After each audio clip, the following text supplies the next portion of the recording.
ಮುಂದೆ ಅನ್ನ ವಿಷಯ ಕೇಶದಂತೆ ಸುಕೂದೆ ಸಂಗಮ ದೇವ ಹೇಳಿದವರು ಬಸವಣ್ಣ.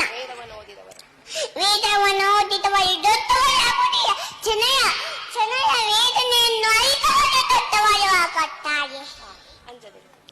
ಅಂಚದಿರು, ಅಳುಕದಿರು, ಕುಂದದಿರು, ಖುಷಿಯದಿರು. ಏನು ಎಂಟು ಏನು ಎಂಟು ಚಿಂತಿಸಿದಿರು ಕೂದೆ ಸಂಗಮ ದೇವ ಹೇಳಿದವರು ಬಸವಣ್ಣ.